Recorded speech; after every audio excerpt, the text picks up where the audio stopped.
नमस्कार, स्वागत है आज के वीडियो में। आज हम अर्थशास्त्र का 2020-21 का छत्तीसगढ़ माध्यमिक शिक्षा मंडल के द्वारा जारी किया हुआ नया ब्लूप्रिंट और पाठ्यक्रम देखेंगे। विषय है अर्थशास्त्र और विषय कोड है 303। अर्थशास्त्र का जो पेपर आएगा वो भी 80 नंबर का आएगा। आप देख सकते हैं जो इकाई और पाठ्य वस्तु आपको पढ़नी है। पहला है परिचय, जिसमें से 4 अंक के प्रश्न आएंगे और एक ही प्रश्न यहाँ से आएगा, वो होगा दीर्घ उत्तरीय प्रश्न 4 नंबर के लिए, और यहाँ से प्रश्न की संख्या केवल 1 रहेगी। दूसरा जो इकाई आपकी है वो है उपभोक्ता संतुलन व मांग। इसमें से 16 अंक के प्रश्न आएंगे। 1 अंक का 1 प्रश्न, 3 अंक का 1 प्रश्न, 6 अंक के 2 प्रश्न आएंगे। यहाँ से कुल प्रश्नों की संख्या होगी 4 और अंक होंगे 16। 4 नंबर के प्रश्न से आपको आंतरिक विकल्प दिए जाएंगे। इकाई 3 आपकी है बाजार के स्वरूप व पूर्ण प्रतिस्पर्धा की स्थिति में मूल्य निर्धारण। इसमें से 20 अंक के प्रश्न पूछे जाएंगे और 1 नंबर का 1 प्रश्न, 3 अंक का 1 प्रश्न, 4 अंक का 1 प्रश्न और 6 अंक के 2 प्रश्न इस इकाई से पूछे जाएंगे। भाग 1 व्यष्टि अर्थशास्त्र था, जिसमें से कुल 40 अंक के प्रश्न पूछे जाएंगे।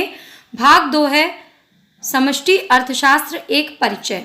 समष्टि अर्थशास्त्र में इकाई 4 राष्ट्रीय आय तथा सकल संबंधी संकल्पनाएं 15 अंक के प्रश्न पूछे जाएंगे, जिसमें 1 अंक का 2 प्रश्न होंगे।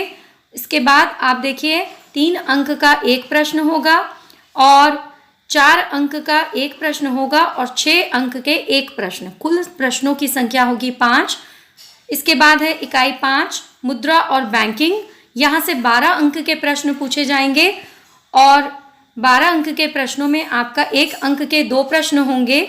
इसके बाद में 4 अंक का 1 प्रश्न और 6 नंबर का 1 प्रश्न पूछा जाएगा। कुल संख्या है यहाँ से 4। सरकारी बजट तथा अर्थव्यवस्था 13 अंक के प्रश्न यहाँ से पूछे जाएंगे। 1 नंबर के 2 प्रश्न, 3 नंबर का 1 प्रश्न, 4 नंबर के 2 प्रश्न। कुल संख्या है यहाँ से 5। तो इस भाग से भी 40 अंक के प्रश्न पूछे जाएंगे। कुल हुआ आपका 80। पाठ्यक्रम संरचना, पहला है भाग 1 व्यष्टि अर्थशास्त्र एक परिचय।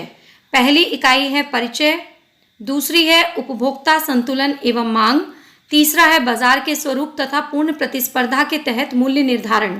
ये आपने अभी ऊपर देखा। भाग 1 और भाग 2 ये बिल्कुल समान ही है। भाग सा प्रोजेक्ट कार्य है 20 नंबर का, तो 80 नंबर का थ्योरी पेपर होगा, 20 अंक का प्रोजेक्ट कार्य पूछा जाएगा।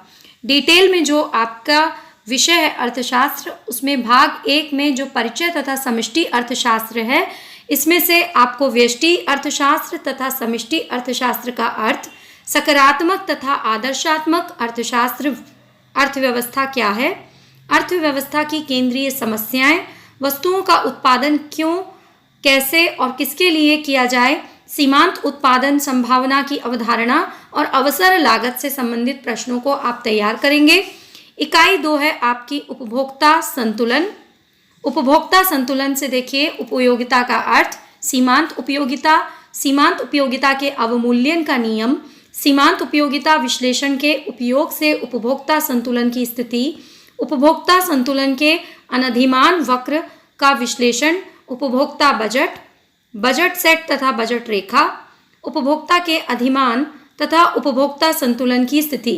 मांग में से आप देखेंगे बाजार मांग, उसको निर्धारित करने वाले तत्व, मांग अनुसूची, मांग वक्र तथा इसकी प्रवणता, मांग वक्र में परिवर्तन तथा मांग वक्र की दिशा में गति की लोच, किसी वस्तु के लिए मांग की कीमत लोच को निर्धारित करने वाले कारक, मूल्य की माप, प्रतिशत, परिवर्तन विधि आदि।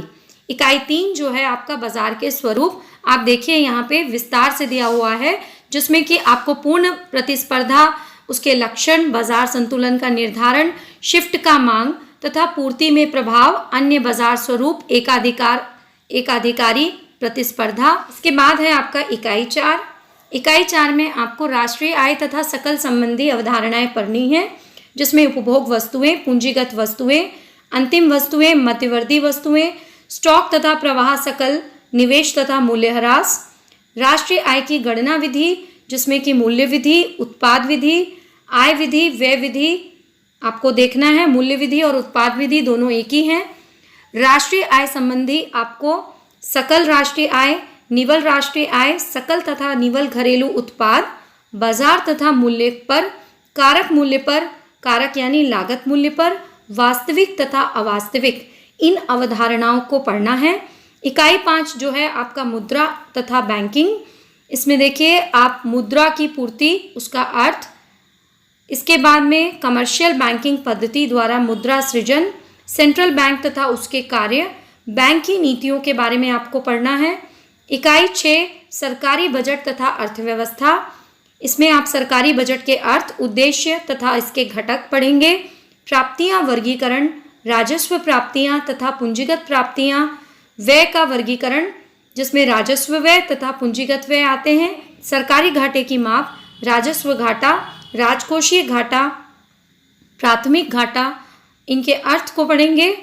और इस प्रकार से ये था आपका पाठ्यक्रम और ब्लूप्रिंट की जानकारी। बच्चों, वीडियो अच्छा लगा होगा तो लाइक ज़रूर करिए, सब्सक्राइब करिए। आगे इस प्रकार की जानकारी के लिए देखना ना